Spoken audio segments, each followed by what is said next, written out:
Get out the insurance cards, get out the copays. The office is open, my friends. Brought to you by drroto.com.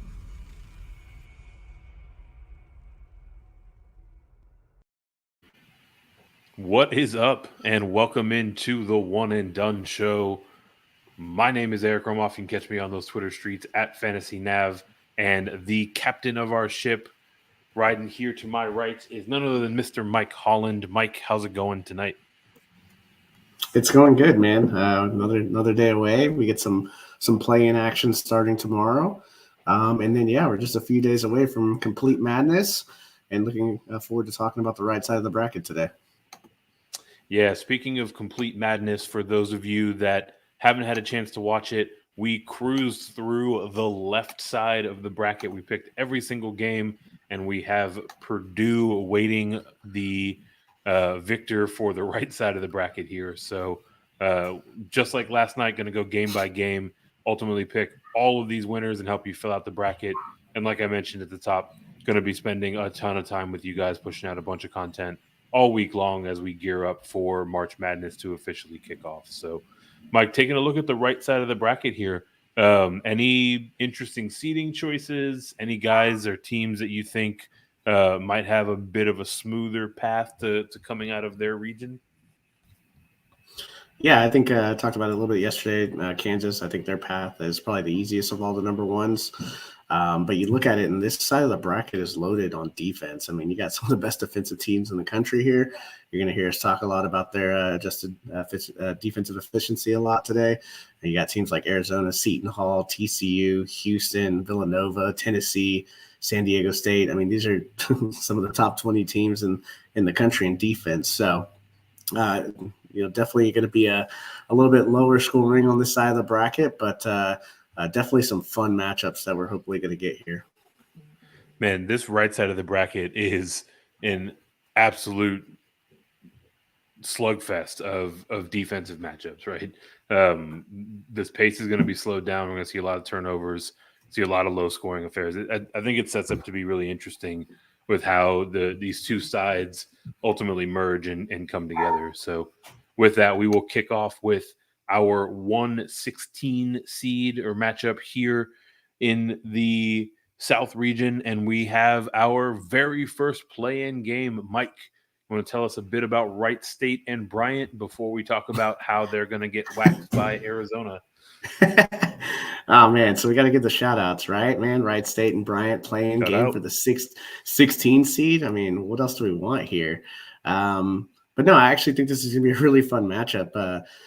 Wright State, I mean, they got the best free throw shooter in the country in Tanner Holden. Grant Bassal is one of the best bigs in the mid-major area, and Peter Kiss is the number one scorer in the country at 25 points per game for Bryant. So this one's going to be fun to play DFS and even from a sports betting perspective. But once one of these two gets to the next opponent here, it's going to probably be a little bit of a one-sided affair here, taking on the number one seed Arizona. If I had to pick, I'm looking at Bryant here until somebody can show me they can stop Peter Kiss in the mid-major level. I mean, he's just that guy. I think he's got 10 straight games with over 30 points. So, he's going to get locked down by Arizona, though. They're fifth in adjusted offensive efficiency. They're one of the better defensive teams in the country, and they just have weapons all over the place. So just be able to cruise here. Yeah, I mean, Bryant certainly seems like the more likely team to win that play-in game, and their reward is getting absolutely waxed by Arizona. So not a whole lot of intrigue with these 116 games, and this is going to hold form as we carry forward to the 8-9 matchup here in the South. TCU Horned Frogs as the 8 seed, Seton Hall Pirates as the 9 seed. Which side of this one do you like? Yeah, so this is going to be one of those defensive battles that we talked about. You've got a pretty good defense here with TCU, having gone through the rigors of the Big 12. Seton Hall, one of the biggest teams in the tournament. They got Obiagu who can block shots. You've got Tyrese Samuel. So I don't expect this total to be very high. I'd be surprised if it got into the 130s here. But I think if you look at it from a matchup perspective, our guy here for Seton Hall, Jared Roden, just a really good scorer here. they're definitely going to have an easier time getting into the paint. Both of these teams aren't great shooting from three. TCU comes in shooting 30% from three. So the advantage there is going to go to Seton Hall. And I think, the kind of the jack of all trades here, Kadari Richmond, we saw him take over for Bryce Aiken. Very talented player, transferred in from Syracuse, kind of the lead dog now for Seton Hall running that offense. A little bit of a hand issue, but he's still showing the ability to make plays. He could wreak havoc on the defensive side. And then you just don't like the fact that TCU turns the ball over a lot, right?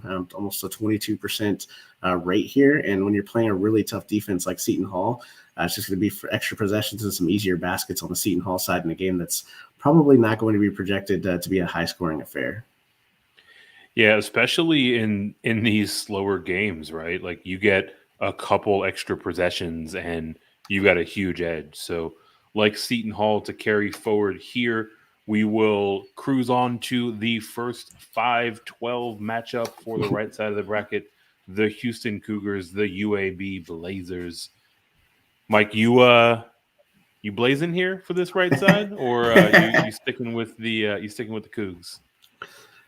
Yeah, I mean, it's, I guess, kind of a trendier pick, even though Houston's looked really good after losing two of their better players in season. But, man, UAB, if you guys haven't seen this guy, Jelly Walker, play, he's a pretty special player, a lot of fun to watch. They love to push the pace. Houston is not going to like that. Houston wants to slow the game down. They want to limit possessions, want to run their offense 20 to 25 seconds, really wear down opponents. While UAB, I mean, these guys just want to, have some fun here, run up and down. They're 9th in 3-point percentage, so they're going to let it fly from deep. And so, yeah, this is one of those 12-5s that's really dangerous here. And I do like UAB in this one. The thing with Houston, they're 10th in offensive efficiency and 11th in defensive efficiency. However, they're a 5 seed. It just feels like a kind of a trap for them. They probably should have gotten a little bit of a higher seed having won, the American Conference here. But for me, when you don't shoot, free throws very well, they're shooting 66% from free throw. That's going to spell some problems when you play a team like UAB that's, probably a little bit better than a 12 seed here, and has one of the most explosive players in the tournament and Jordan Walker. Yeah, it's one of those weird kind of seeding matchups, right, where both of these teams feel like they're a little bit misseeded. And specifically looking at this matchup, UAB is 9th in the country in 3-point percentage, and the Houston Cougars allow, or at least are 324th in opponent 3-point rate. So UAB chucks it in from deep really well, and they get an even greater matchup against the Cougars. So definitely like the upset here. Sticking with the South, we will move on to our 4-13 matchup. That is the 4-seed Fighting Illini and the 13th seed Chattanooga Mocs. A lot of hype out there for the Mocs, Mike. Are you buying in? Yeah, so pod right here in particular, Houston and Illinois definitely on upset alert, right? A lot of people liking UAB and a lot of people liking Chattanooga. For me, it's just going to be tough here, right? Because Illinois comes in having Kofi Coburn, who averages 21 points and 10 rebounds. Chattanooga's going to have a really tough time stopping him. Nobody really has this year. Now, the interesting thing is our guy, Silvio De Sousa, transferred in from Kansas after that brawl last year, getting a chance for redemption here. He's 6'9", 250, so, that's one body, but Kofi's great at drawing fouls. And then the other thing, too, here is that Illinois, they're really good from three. They're shooting almost 37% from three-point range. So, just a well-balanced team where they can play inside with Kofi and they surround them with shooters like Plummer. Frazier can get it going. So it's going to be a really, really tough spot for Chattanooga. Malachi Smith on Chattanooga is, again, one of the better mid-major players here, average 20 points per game. But the problem here is that Chattanooga they just don't get to the free throw line. And Illinois, they're pretty good on defense. They're 30th in the country in defensive efficiency. So when you're not getting to the line, you're not getting those easy buckets. And then on the other side, you're getting pounded inside by Kofi. For me, I like Illinois in this matchup. I think it's going to be closer than I probably expect it to be. But overall, when I'm picking in this pot, I like the UAB matchup with Houston more than I like Chattanooga taking down Illinois. Yeah, and you mentioned that for Chattanooga, they've got DeSalsa, right? They've got some kind of Power 5 talent on their team, but even with that, so many talented players have been left in Kofi Coburn's wake this year. So I think we see him hold serve, and ultimately the chalk advances. So that moves us on to our 6-11 matchup: the Colorado State Rams as the 6th seed, the Michigan Wolverines. First question: Juwan Howard going to be able to coach this game? I'm legitimately unaware of how the suspension plays for the tournament. Yeah, they said regular season, so you should be ready to rock and roll here, which is going to be a boost here. Yeah, another brawl at the Palace or wherever they're playing. But yeah, it should be interesting here. So the thing on Michigan is everyone's knocking them, right? Nobody really thought they should get in. They're 17-14 on the year. A lot of people thought, Wake Forest probably deserved that spot. Some other teams that were left out probably deserve that spot as well, but that's a chip on the shoulder, right? Something that Michigan's going to come in and really use to their advantage here.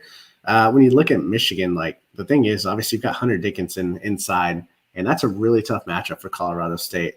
Man, Dickinson's just so good. Not only can he score inside, but he's actually a pretty good passer for a big man. And then really Michigan's just underperformed this year. When you look at it, like they've got some talent on their team. They are more talented than their record shows. And then for Colorado State, the thing that is really going to hurt them, especially in this matchup with Dickinson, is their 340th in offensive rebound percentage. So, they're not going to get many second chance opportunities. And then they allow a lot of threes. So, Michigan here, you've got some shooters on the outside. Eli Brooks, we saw him during the season, knock down a bunch of trays. So for me, man, this is I don't know if this is quite an upset here. I'm going to be real interested to see, how this line ends up shaking out as it draws closer to Thursday. But for me, I like Michigan and how they profile here against Colorado State. Yeah, definitely one to keep a close eye on. And like you set up so beautifully, we will be here on the live stream on YouTube on Wednesday night talking about some of our favorite betting lines in addition to our DFS plays. So definitely one to keep an eye on with Michigan. We will mosey on over to the 3-14 matchup, the Tennessee Volunteers, the Longwood Lancers. Talked a little bit about Tennessee yesterday, that despite beating a whole heap of 1 and 2 seeds, they're sitting here at the 3 spot. So do you think that they ultimately stay hot like they did through the SEC tournament, or are you calling for another upset? No, they're clicking on all cylinders right now. Brick Barnes, they're playing some great defense here. They're 3rd in the country in defensive efficiency. And the thing with Tennessee is, that the 3 balls come to life for them on the offensive side. So when you can combine 36% 3-point shooting with lockdown defense on the other end, it's going to make you very dangerous. And we saw that in the SEC tournament. A little worrisome that they're 246th in 2-point percentage. So they're really not getting it done inside the paint. But they're making up for it from the 3-point line. And you expect, the more opportunities to get in the paint, that obviously that number will go up. And so, their profile and their trajectory is really high. Longwood, nice story, right? Big South, automatic bid here. Man, they are not very big. Their average height is 6'3.5". That's almost dead last in the country. Now, Tennessee's not the biggest team, but they've got, good SEC size. Obviously, we saw them do that. And it's just not a great matchup here. And so I like Tennessee to roll, and they're probably going to be pretty heavily favored here. Yeah, I mean, if you need to have a different way to encapsulate the benefit of, or really the downside of playing in these mid-major conferences, Longwood, despite having a bunch of dudes that are basically my height, are 24th in offensive rebounding, right? So a little more athletic. Yeah, just a bit, but still, to get that many boards with a bunch of short guys, I think it really speaks to the level of competition. And fair to say that they will be outclassed here up against Tennessee. So we will roll on to the 7-10 Ohio State Buckeyes, our 7th seed, our 10th seed Loyola Chicago Ramblers. Going to have another deep, surprising run by these Ramblers, or are you sticking with the chalk here in the Buckeyes? Yeah, so I like Ohio State, man.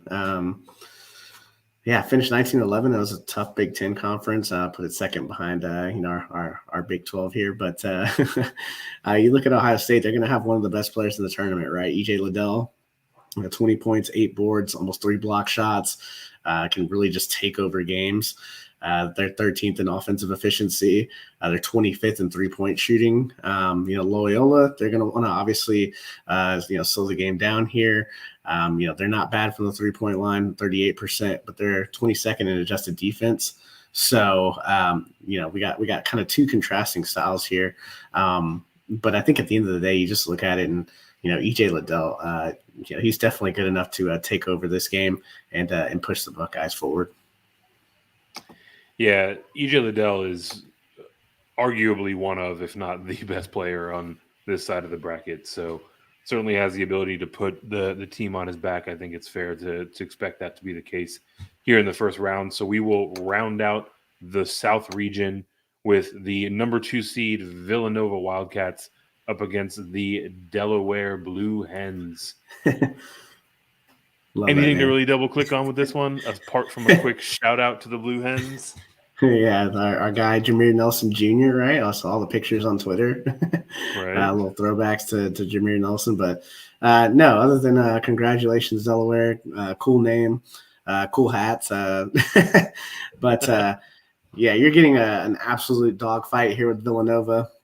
8th in offensive efficiency, even though they play at one of the slowest paces. When they do get their possessions, they turn them into points. And then 28th in defensive efficiency and getting better. And then also Villanova, as we'll talk through, and this is super important come tournament time, they're 82% from the free throw line. So close games, you got to like them being able to close out the game. You worry a little bit about Villanova as far as like when they have to go against size here, but that's not something to worry about in this matchup. Definitely just looking at Villanova to, obviously advance pretty easily here. So recapping the South, looking at the round of 32, we have the 1-8 Arizona and Seton Hall matchup. We got our first upset on the other side of that bracket, UAB, the 12 seed, and the Fighting Illini. Second upset, Michigan Wolverines and number 3 Tennessee Volunteers. And then we cap it out with the chalk, OSU and Nova for the winners of our first round here in the South. Let's keep things rolling in the first round and move over to the Midwest region. Our 116 is another play-in game. So we have the number 1 seed Kansas Jayhawks facing the winner of the Texas Southern Tigers and the A&M Corpus Christi Islanders. It took all of my strength and willpower not to call them the Corpus Christi Hooks, but that is a story for another day. Who do you like out of this play-in game, and how badly are they going to lose to the Jayhawks? Oh, man. We talked about the 16 play-in earlier being a lot of fun, and I don't think this one's going to be a lot of fun. Both teams are pretty poor. They turn the ball over a ton. I don't know what else to say about this match. Texas Southern doesn't even have a guy averaging 10 points a game. They play a ton of players. They're terrible from the free throw line. Texas A&M Corpus Christi is 287th in offensive efficiency. It's kind of a miracle that we're even getting this matchup, right? So, hey, they're going to battle it out. Fans will be in the stands, and good for them, right? If I'm choosing here, Texas A&M Corpus Christi, obviously 23 wins, so they've proven they can get it done here. A little bit better as far as creating turnovers and controlling the glass. So I think that's going to kind of separate them in this matchup. But then, the profile with them moving on facing Kansas, it's not a good one. Kansas, obviously, another Big 12 title, so woohoo for them. So great job. As a Longhorn fan, you hate to see it. But overall, it's just a mismatch here. So nothing to see here. There's no Cinderella story to happen on a 16. Well, at least you don't have to be crying about Big 12 titles as a Longhorn fan for much longer. You can be chasing down Kentucky and Tennessee in the SEC. Lovely. Moving on to our 8-9 seed here in the Midwest, the number 8 San Diego State Aztecs, the number 9 Creighton Blue Jays. Who you like from this matchup? Going to be a pretty close one, or you think it's going to be fairly one-sided? Oh man, this is gonna. Cannot wait to see the over under on this game because I'm just clicking the under no matter what it's set at. You got two really really strong defensive teams here. San Diego State is number 2 in defensive efficiency. Creighton's 18th. Creighton has the big man Ryan Kalkbrenner. Can block shots. But then on the other side, San Diego State has Nathan Mensah who can block shots. So points are going to be super tough to come by. This might be the lowest scoring game of the entire tournament. So yeah, definitely an interesting style here. Points are going to be at a premium. I think for me, San Diego State's got the best scorer in this game. Matt Bradley transferred over from Cal, averaging 17 points here. Creighton lost Ryan Nimhart here, lead guard, had a really, really good season. They're turning it over to Alexander here, freshman, has had some nice games. Almost ran me down from my Mania seat, so thankfully he didn't do that. But San Diego State's going to be all over him. Creighton's going to have to try to play through the post. I'm not mad. This is basically a coin flip. We got the 2 Ryans for Creighton. Ryan Hawkins has played really well. I mean, we were playing him all year in DFS. He did a great job there. San Diego State, they're just going to wear these guys down, I feel like, and they're going to be able to eliminate Kalkbrenner, which is a huge part of Creighton. So I like San Diego State to just squeeze this one out, but just barely. Yeah, and it's becoming a theme, at least on my end, looking at these defensive matchups, looking at these slower paced games, right? Like the ability to be effective in your limited number of possessions is critical to your success.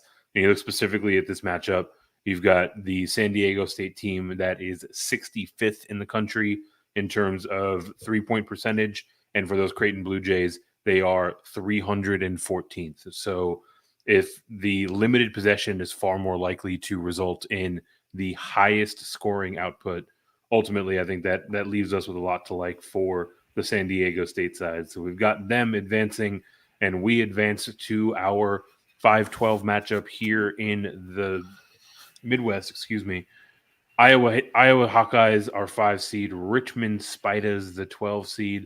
Are you sticking with the trendy 12-5 upset? You going a little bit more choppy? I'm not betting against Keegan Murray, at least in the first round. The kid's just been a superstar this year. I don't know how Richmond's going to defend him. No one's been able to do it in the Big Ten. Basically averaged 24 points and almost 9 rebounds this year. Richmond coming off the nice A10 tournament here. But man, they're pretty solid here offensively. They do take care of the ball. The Spiders do. But at the end of the day, man, it just comes down to, are they able to stop Keegan Murray? Iowa surrounds him with shooters. So they're second in offensive efficiency, and a lot of that has to do with Murray being able to create himself, being able to take his man one-on-one, and then finding guys like Jordan Bohannon, the McCaffrey brothers here. And it's just one of those things where, we kind of talked about it with EJ Liddell. These guys are good enough to get one victory in the tournament and maybe even more. So these are some of the best players in the country, not just in the Big Ten. So I expect big things out of Murray, and I think it's just going to be too much for the Spiders. Yeah, potential lottery pick there in Murray. So a lot to overcome for the Richmond Spiders coming out of the mid-major. So no shame in bouncing out there. We bounce over to our 4-13 matchup, the Providence Friars, the South Dakota State Jackrabbits. How you see this one shaking out, Mike? All right, here we go, man. 13 taking down a 4 here. Both teams going in opposite directions. Providence got absolutely smashed in the Big East tournament, and they just haven't been playing that great here. They're 25-5, right? So it's kind of hard. How do they say they're not playing great? But their KenPom metric is closer to the 50s. And then you look at South Dakota State, like, man, first at 3-point percentage, 44% from 3, which kind of makes up for their, 220th in adjusted defensive efficiency. But the thing with Providence is they're just, they just kind of struggle at times to put points on the board. You look at Douglas Wilson and Baylor Shireman on the South Dakota State side, very experienced guys, can really score the ball. So for me, I think this is an upset. I just like the way they can spread the floor and create things. Yeah, and for the Providence side, right, very poor in kind of those additional opportunity categories. 315th in opponent turnover rate, 263rd in opponent block rate. So not really getting very many extra possessions. So definitely like to ride the momentum of the South Dakota State Jackrabbits as our first upset here in the Midwest. So that will take us to the bottom half of this region. Kicking us off is the number 6 seed LSU Tigers going up against the 11 seed, which is the Iowa State Cyclones. How you see this one shaking out? Another absolute defensive slugfest here. LSU comes in at one point they were first in defensive efficiency. Now they're fifth. And then also in the top 10 is Iowa State. So another low-scoring game, definitely going to challenge the Creighton-San Diego State game for a total here. But I think, when you really break it down, Iowa State's got really one guy that can kind of do his thing here, which is Isaiah Brockington. A great season this year for them. They kind of stumbled after that fast start to the year, barely limped their way in here to the tournament. I think for LSU, man, it's just the two bigs, man, Tari Easton and Darius Days. We played a lot of them in DFS, and they've just been a real tough cover for a lot of teams. They're not great from three as a team. But I think what they're doing on the defensive side is pretty special. They're creating a ton of turnovers. And then, you got these two guys that can absolutely just take over a game. And Iowa State's a little bit weaker on the inside. So it's definitely going to be a tough challenge for Iowa State to kind of contain not just one of these guys, but both of them. So I do like LSU to move on here. Yeah, I mean, another defensive slugfest. LSU is second in the nation in opponent turnover, and Iowa State turns the ball over a ton, right? So going to be seeing the Tigers getting a bunch of additional possessions, and that will have them advancing out of the first round, which takes us to our 3-14 tilt. Number 3 seed Wisconsin Badgers, number 14 seed Colgate Raiders. Another interesting seeding here for the Wisconsin Badgers. I don't know if you want to kick off with your thoughts on whether or not they kind of fit cleanly here as a 3 seed, or if you want to just jump straight into how this matchup unfolds. Yeah, so there was a talk right for the Big Ten tournament that they would challenge for a 1 seed. A little bit of stumble here at the end. For me, Colgate's probably one of the trendier picks for an upset here as far as the 3 seeds go. I mean, they're great from 3. They're just behind South Dakota State in three-point shooting at 40% from 3. I think when you really break it down here, it's really just going to come down to Wisconsin and who's going to stop Johnny Davis. I mean, the guy's just been absolutely spectacular this year. This side of the right side of the brackets, man, they're just full of the guys that can absolutely just take over games. You can put him into that category of Keegan Murray. You can put him in the category of EJ Liddell. I mean, the guy is just absolutely dominant. 20 points per game, 8 rebounds. Just can do a lot of different things. They surround him with some good pieces. Brad Davison, it feels like he's been there for 15 years. Really good shooter. And then Tyler Wall's really come on this year for Wisconsin. So that's going to be really tough for Colgate defensively. They're 203rd in defensive efficiency, which is one of the worst in the tournament. So yeah, for me, it's just a little bit too much. Johnny Davis and his other guys running with him here, to really consider them as I know a lot of people are talking about Colgate as a potential upset here. Yeah, I mean, a lot of things are going to have to go right if you want to slow down Johnny Davis in this tournament, and defensive efficiency is a point of weakness for Colgate. So definitely like the Badgers to move on. As we move on to our 7-10 matchup, number 7 USC Trojans, number 10 Miami Hurricanes. Interesting matchup with this one, right? Kind of big interior play for the Trojans, a little more of the outside guard play for Miami. Curious to know how you see this one shaking out. Yeah, this one's going to be fun, man. We talk about all these defensive matchups. I feel like, this one we're going to get some up and down, some easier buckets in this one. Like I said, USC liking to play big. Isaiah Mobley, obviously brother of Evan Mobley, had a really great season this year. You got Drew Peterson, who really big guard, that can do a lot of different things in the post and running your offense. And then you look at Miami, it's a heavy guard attack. It's really, really tough here not to want to pick Miami. I think they'll be a trendier pick as a 10 because they're gonna challenge USC here. So this is gonna be a great game. I think when it comes down to it, though, you look at it here and, man, Miami just struggles with the opponent field goal percentage, right? They're allowing opponents to shoot almost 53%. And you look at USC, they're in the top 50 in defensive efficiency. So when this game comes down to the end and you're needing to get a stop, I trust USC more. And then obviously in DFS purposes, you kind of relate this, as you go through the tournament, you're making your picks. It's like, well, what is the one thing we kind of did most of the year, right? We we took bigs against Miami, and they just seem to, not have that interior presence. They like to basically play two like 6-7 forwards that can kind of spread the floor. They're going to have just a tough time, obviously, with Mobley in the middle. So I like USC to squeak this one out, but, it wouldn't be surprising to see one of these Miami guards go off here.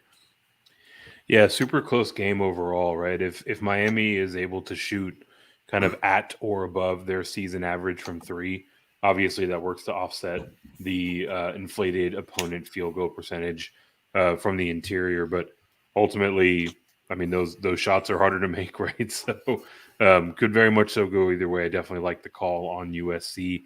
And that brings us to our last matchup of the first round, our 2-15 tilt. The number 2 Auburn Tigers, the number 15 Jacksonville State Gamecocks. Anything to like here with the Gamecocks, or just a quick attaboy and we move on? Yeah, a little attaboy. And how many block shots is Walker Kessler going to have in this matchup? I would put the over under at 3.5. I'll take the over. Not much to see here. Well, Auburn's just, they're so good. I know they, kind of struggled there towards the end, but man, just overall fantastic season. And looking forward to some of these other matchups we're going to have them going in. So recapping the first round here in the Midwest, we have the 1-8 advancing Kansas and San Diego State. Other side of their bracket is a 5-13 matchup between Iowa and South Dakota State. 6-3 kicks us off for the bottom side of this bracket, LSU and Wisconsin, and 7-2 or 2-7 Auburn and USC there at the bottom. So we have gone all the way through our first round. We can jump back up to the South, and this is where things really start to get interesting, right? Obviously, significantly more difficult matchup here in the second round as we see the number 1 Arizona Wildcats and the number 9 Seton Hall Pirates. How you see this one playing out? Yeah, this is a tough matchup. Seton Hall is long, athletic. We talked about that in their matchup with TCU. We like that advantage there. But guess what? Arizona can play pretty much any style of basketball. They have Christian Coloco, the big man who dominated the glass and the paint there in the last game against UCLA. You can play through Azolas Tubelis, another 6'11" guy that can stretch the floor and get, just do different things on the court. The thing with me is Arizona just doesn't have a lot of weaknesses, right? And then you look at Seton Hall, it's like, man, what are their weaknesses, right? Well, they struggle from 2-point, basically in the paint. They shoot 46% from the 2-point range. So that's 312th in the country. They're 281st in effective field goal percentage. So they're just not getting quality shots, and they're having trouble, converting inside three. And so you're not going to get the easy buckets here. Arizona's not going to make it easy for you, especially when you got the shot blocker patrolling the paint. Seton Hall's bigs, I mean, they're just there to really block shots on the other end. They're not too much of a factor on the offensive end. So Arizona's two-way game should be more than enough to handle Seton Hall here. So meant to ask you in the first round, do you think we see Kriisa play in the round of 64? Yeah, I don't think they need to play him. Justin Kier can easily fill in there. Pele Larson, they filled in admirably in that win against UCLA to win the Pac-12 championship. So no, I don't think they're going to rush him in. Obviously, if he's good to go, they'll probably play him some limited minutes here, but there's no reason to really rush him out there against the 16. But yeah, they should be able to take Seton Hall down without Kriisa as well. But obviously, he's a huge factor because he can stretch the floor. Really spread out the bigs for Seton Hall. So, he would definitely be a factor, but they're just so talented and their bench is so good that, even if you were to miss, I definitely don't think that would be the end of their tournament run. But I think moving forward past that, he's probably going to need to be a factor. Yeah, health is always something to keep an eye on, and as much rest as they can get that dude as possible. I don't know if you saw the pictures out there on Twitter, but dude's leg is looking rowdy right now. So if they can get him a couple more games of rest, should have him pretty healthy for the Sweet 16, which is where you have them advancing. The other side of this bracket, we have the 4-12 matchup. Number 4 fighting the Illini, number 12 UAB Blazers. Mentioned that UAB is a trendy pick. They're potentially misseeded. Do you see the run continuing here for the Blazers, or are we sticking on the Kofi Coburn break? Yeah, I mean, I love UAB, right? Obviously, you picked him in the first round here with the upset over Houston. Man, the thing is, how are they going to guard Kofi, man? That's one of the key questions to beating Illinois. Illinois at that 4 is super dangerous. They're kind of like UCLA on the other side, where they probably didn't have the season that people predicted. Curbelo just, it seems like, I don't know if he's just going to be, fully healthy and back from, injury. So he looked pretty good in the tournament. Still getting limited minutes here. He would be a game changer, and it would be a potential 1 or 2 seed if he was fully healthy this year. So for me, it's just too much shooting, too much Kofi on the inside. Jordan Walker, it's going to be really tough for these guys to come up with a win over a Houston and an Illinois squad. So I think I'm picking Kofi here and moving on. And what to do about Kofi is a puzzle that not very many teams have put together. So we've got Illinois moving on to face off against Zona. Moving down to the bottom side of this bracket, we have our 3-11 matchup, another pairing that includes an upset from the first round. Number 3 seed, Tennessee Volunteers. Number 11, Michigan Wolverines. Does the magic continue for these Wolverines, or is Tennessee going to play up to their SEC title capabilities? Yeah. So for me, I think this matchup is definitely going to be a fun one. How does Tennessee guard Hunter Dickinson in this matchup? Something to watch for. If they're able to limit him, they should have a pretty easy time. Man, there's just so many things that Chandler and Vescovi can do in the backcourt for Tennessee. Chandler's an awesome guard. If you haven't had a chance to watch him play, definitely going to be an NBA player here. And the thing is, Jordan Josiah James for Tennessee has really come on. With the injuries that they've kind of sustained this year, and really been that third guy to go with them in the starting lineup. And then their bench, Zakai Siegler. I mean, he just came out of nowhere, just really flashed this year. He's going to be a really important piece in the tournament for them. I think it's just a little too much a depth there. Tennessee's going to be able to wear down Dickinson, and I think the problem with with Michigan is they like to obviously they turn the ball over and they don't create many turnovers, so that's a problem when you play Tennessee. Yeah, very much so. And looking at this matchup specifically, we've got the Michigan Wolverines allowing opponents to shoot almost 51% from the field on 2-pointers, so that should give a nice little boost for this Tennessee offense, and should find them advancing to the next round, where they will face the winner of our 2-7 matchup, Villanova Wildcats, Ohio State Buckeyes. EJ Liddell's keeping it rolling, or are we sticking with the veteran guard play of Villanova? Yeah, man. So it's something we talk about every year, right? Guard play. That's the thing with Villanova, right? This is the reason why Gillespie came back after the injury last year. Just doing everything on the court, man. Him and Justin Moore, a dynamic guard duo here. Man, it's going to be a little bit too much. OSU is a one-man show. Would I be surprised if EJ Liddell took over? Absolutely. But Jay Wright's a great defensive coach. I expect him to game plan to stop EJ Liddell. And I expect him to make, a young guy like Malachi Branham and some of these other guys like Jamari Wheeler to hit open shots and be able to create themselves. And I just don't know if that they have enough firepower to do that. You look at it, Villanova's just a well-balanced team, and you just got to like the combination of Moore and Gillespie in this matchup. Yeah, we talked about it a fair bit in the breakdown of the left side of the bracket, but ultimately OSU is kind of single-threaded, right? They don't have a whole lot of outs in terms of how they can win games if Liddell is slowed down, if he gets into foul trouble, whatever it might be. So definitely like Nova carrying forward, and despite having 2 upsets carrying on to the second round, our Sweet 16 out of the South region is nice and chalky. 1, 2, 3, 4, or I should say 1, 4, 2, 3. So we will scroll on down to the Midwest. Our first matchup there in the second round, number 1 seed Kansas, number 8 seed San Diego State. How's this one shake out for you, Mike? Yeah, so obviously the first challenge that Kansas is going to get, a really tough defensive team, San Diego State. We talked about that, second in defensive efficiency. They're going to get the 6th rated offense here with Kansas. And with Remy Martin coming back for Kansas, playing really well the last couple of games here. If you guys don't haven't followed him. A dynamic scorer, transferred in from Arizona State, was first team All Pac-12 and preseason Player of the Year for the Big 12 this year. Struggled with injury, getting him back and him coming off the bench. I mean, come on, it just makes Kansas very dangerous.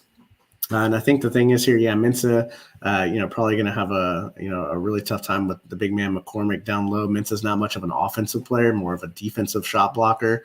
So McCormick's going to be able to kind of camp out in the lane, should help Kansas out defensively. There's just a lot of shooters on Kansas and a lot of ways for them to create baskets. San Diego State, it's really about, our guy Matt Bradley here. Unless he gets, one of these guys like Pulliam to run with him, it's going to be really tough for them to score enough points to stay with Kansas here. Yeah, I mean, Kansas is a super efficient team overall, right? And they are playing this kind of shorter rotation throughout most of the year, which typically mimics how these games unfold once we get to tournament time. So definitely like them to carry forward. We carry forward to our 5-13 matchup. Number 5, Iowa Hawkeyes, number 13, South Dakota State Jackrabbits. Cinderella keeper slipper on here, or are we sticking with Keegan Murray? Let's get the shoe and make it fit. We're going past midnight. Give me the Jackrabbits. This game, if we get this game, there's going to be so many points scored. So many points. What do you think, like a 148 over-under? Something like that? Yeah, somewhere around there, definitely. But yeah, it's just one of those things where, the thing about San Diego State, man, when that 3-point ball travels, man. So just really like them to come through here. Yeah, I mean, when you're putting it in almost 45% from down deep, I mean, those extra points in terms of scoring productivity really add up. So we will keep the Cinderella dancing, and we will keep moving here in the Midwest. Our next matchup, the number 3 Wisconsin Badgers, the number 6 LSU Tigers. Which side of this matchup do you like, Mike? I like who are we going to go with here? Sorry, I got something in my throat here, so hold on one second. I also get a little bit emotional thinking about this matchup in particular. 6-3 is always an interesting second round tilt. Looking at the Badgers coming out of the Big Ten, LSU facing their own set of trials and tribulations with their head coach departing, so does introduce a bit of chaos to this game overall. Do you see that as maybe something that works against them here in the tournament, or do you think they're going to be able to rise up and overcome? No, I like them to rise up and overcome. So definitely the matchup here with Wisconsin, they got to stop Johnny Davis, right? As I sound like I'm going through middle school puberty here. But if any team can do it, I think it's LSU. Yeah, I mean, this LSU Tigers team, right? Absolutely stoppers on the defensive side, turn over the ball left and right. These defensive matchups, those couple of extra possessions go a long, long way. So we have number 6 LSU carrying forward. That carries us forward to the last of the second round matchups for the Midwest. Number 2 Auburn Tigers, number 7 USC Trojans. Sounds like USC is going to squeak by Miami to get here to the second round. Do you see them doing the same against Auburn, or are we going to see Kessler ultimately hold court and dominate down low? Yeah, so we talked about the advantage that Mobley's going to have right in the Miami game. That advantage is gone. You got Kessler and Jabari Smith. Yeah, dynamic duo front court. They're not going to be able to slow these guys down. The thing with me is that Auburn is just so good defensively, being able to protect the paint. They don't do as much offensively from 3 as you would like to see, but why do that when you have, someone like Jabari Smith who can absolutely take over a game, and you can dump it down into Walker Kessler. And then Wendell Green's just been really good this year. I don't know if Boogie Ellis is going to want to face that matchup for 30 minutes. Definitely a guy that can score, create for others, and Auburn should be able to cruise here in this matchup. They certainly should. And while we were nice and chalky for the top half of the right side of the bracket, little spicy here. Moving on to the Sweet 16 in the Midwest, we've got a 1-13 with Kansas and San Diego State. We have a 2-6 with Auburn and LSU. So that brings us to our Sweet 16 matchups as we move back to the South region. our first all chalk matchup. Number 1 Arizona, number 4 Fighting Illini. Does the Kofi Cockburn ride ultimately stop here, or are we going to see him mount the upset against this Arizona team? Yes, we saw this matchup earlier this year. Man, Koloko is not having a lot of fun guarding Kofi. But the thing is, you can throw Ballo in there from Gonzaga, another really good big that can. I mean, you're not going to stop Kofi, right? He averaged 21 and 10 this year, so I mean, you just got to try to limit him. And I think overall, what it comes down for me is Benedict Mathurin and what he does. What he does in the tournament determines Arizona's fate, right? We saw what he did against UCLA, really took over the game. I mean, he can do so many things. Definitely going to be an NBA player. I just think there's just so many weapons for Arizona. And I think they're going to be able to limit what Illinois wants to do. So definitely like Arizona here. Yeah, and you look at this Illinois side, right? Like Kofi Cockburn is obviously a tremendous talent for this Fighting Illini team, but on the whole, this team's not getting a whole lot of extra possessions, right? They don't get very many blocks, 263rd in the league. They don't get very many steals, 307th in the league. So ultimately, if they find a way to slow down Cockburn, if they find a way to get him into kind of an off night or get him out of rhythm for shooting, they're not going to get a whole lot of additional opportunities. And that is ultimately going to find them on the outside looking in of the Elite Eight after a fantastic run to the Sweet 16. Bottom side of the South region here, number 2 Villanova, number 3 Tennessee Volunteers. Tennessee ultimately live up to that snub of their seeding, or do we see the veteran guard presence prevail yet again?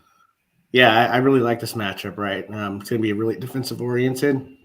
I think, some great guard play here. You got Chandler and Vescovi going to be matching up against Gillespie and Moore. Going to be a great defensive effort here. Probably going to be more defense than me defending whatever tickles in my throat right now. But I think overall, for me, it's just, man, it's just when you get to this time of the year, we keep saying it, right? Villanova is just so good defensively. Tennessee is too. But the thing is that I trust the ball in the hands of Colin Gillespie and him to make the right plays at the end of the game. But I definitely think this is a coin flip here. For me, I'm just going based on previous history, Jay Wright's ability to, really get it done. And then when you look at it overall, it's like, does Tennessee, they don't really have anything inside that can really challenge Villanova. Fulkerson's a nice piece, been there a long time, but he's not someone that they're going to dump it down to, play through the post. And that's really where you have to hurt Villanova. They play small. Eric Dixon is only 6'7". So, in order to beat Villanova, and I think they got a really nice draw. There's nobody really on their side of the pod that, other than maybe a Hunter Dickinson, but they would have to obviously win a few games. Michigan would. There's not really another big that can really dominate the game. I know Liddell can, but he's more of a stretch big. What you need someone that can really pound it in the post and really create some offense, open up some spots for shooters. And that's just not really something Tennessee does. Tennessee relies on defense just like Villanova. And, even though the metrics are, kind of favor Tennessee as a better defense, I think, just overall what Villanova's done in the past, you just kind of trust Jay right here to make it happen. Yeah, the thing for me in this defensive matchup, right, like both teams are going to spend a lot of time at the charity stripe. And you look at these two teams, Villanova is number 1 in the country at free throw rate, putting almost 83% of their free throws in. And Tennessee is all the way down at 203rd, right? So both of these teams should see a lot of action at the charity stripe. But if Villanova is going to put it in considerably more than Tennessee, that should be enough to put them over the top. And that solidifies our Elite 8 matchup. Number 1, Arizona, number 2, Villanova, nice and chalky, advancing here out of the South. That moves us down to the Sweet 16, our 2 matchups in the Midwest.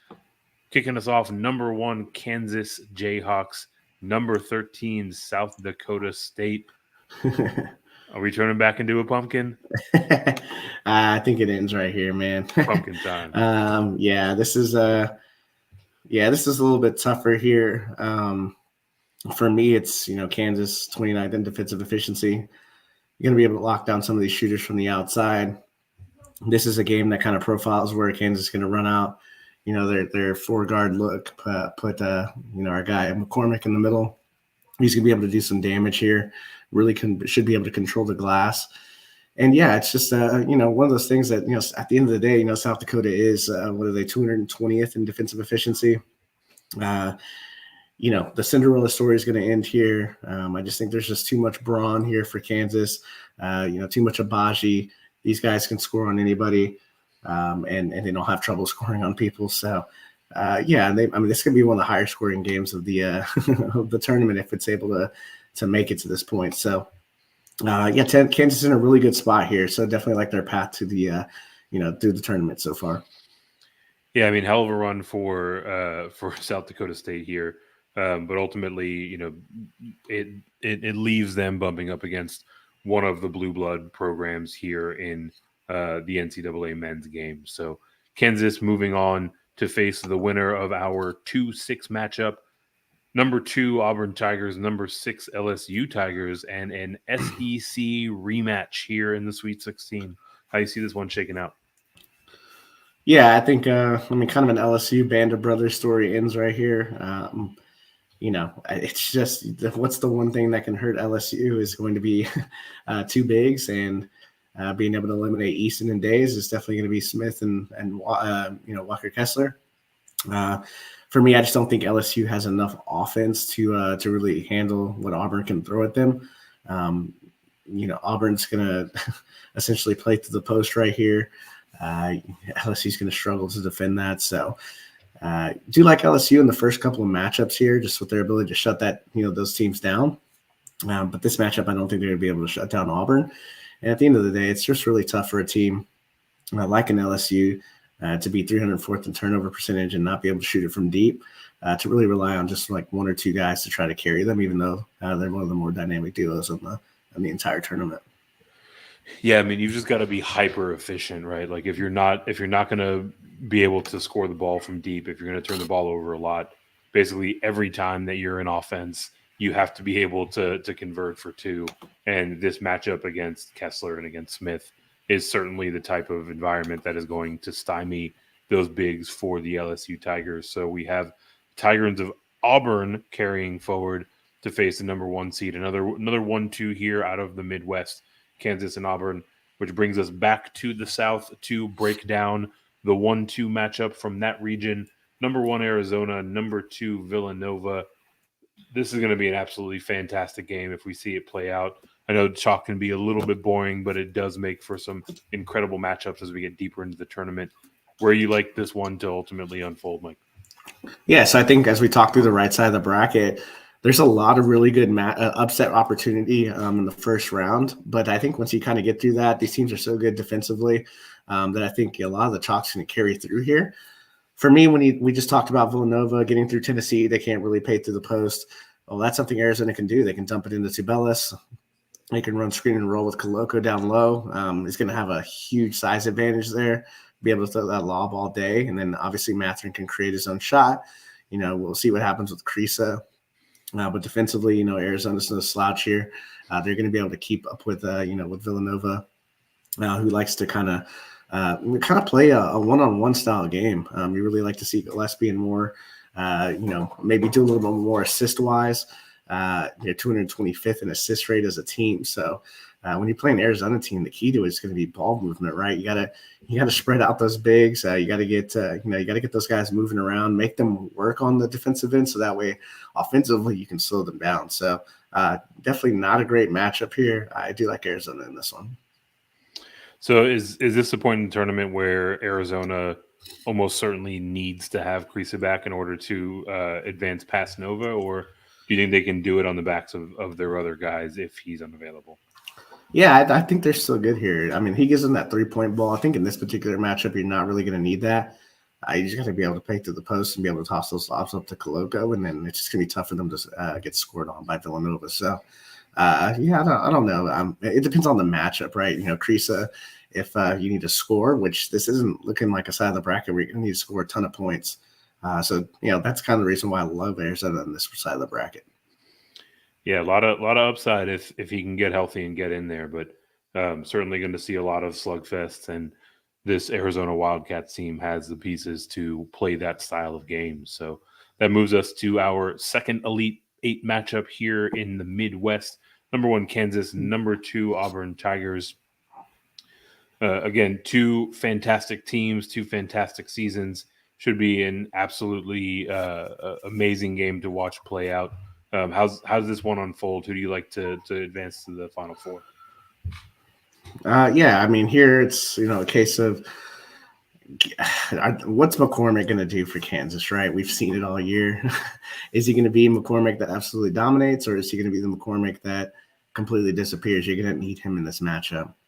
Auburn has the guards, Katie Johnson and Wendell Green to score here, but they have the bigs to go with it. And Kansas, in order for them to have a successful tournament run, to make that Final Four, to get to that Elite Eight, David McCormick is a huge, huge piece. Baji's a great scorer. Braun can do a lot of different things for them. But I think when it comes down to it, man, it's just going to be really tough to get Walker Kessler into foul trouble, to, slow down Katie Johnson, who's a microwave. He dropped 25 on you. Wendell Green's running around creating havoc. Jabari Smith, I mean, he's top 3 NBA pick here. There's just so many weapons and so many ways that Auburn can hurt you, where if McCormick's out of the game for Kansas, man, it just kind of limits their ceiling and what they can do, especially if they, this tournament, it's weird. We talk about guard play all the time, but a lot of these teams that we like here, it's kind of bringing back the traditional, the big men here. So, I really like a lot of the teams with bigs. Obviously, we have Purdue in the final. And we're liking Auburn right now. And, it looks like we're going to get the Auburn matchup with with our guys from Arizona. So definitely liking the talented front courts to advance, even though guard play is kind of one thing that most people lean on. But these teams don't have poor guard play, that's for sure. Yeah, the thing for me in this matchup specifically, you talked about this Auburn front court. Jabari Smith, Walker Kessler have been absolutely dominating all year long. And facing off against the number 1 ranked Kansas Jayhawks, they got a team that is 209th in opponent offensive rebounds, right? So these big men are going to be able to clean up their own glass, get putbacks, get second chance points, and that's going to be a bit too much to overcome. And that leaves us with our Final Four matchup set. Number 1, Arizona Wildcats. Number 2, Auburn Tigers. How does this one play out? Who's going to go face off against Purdue?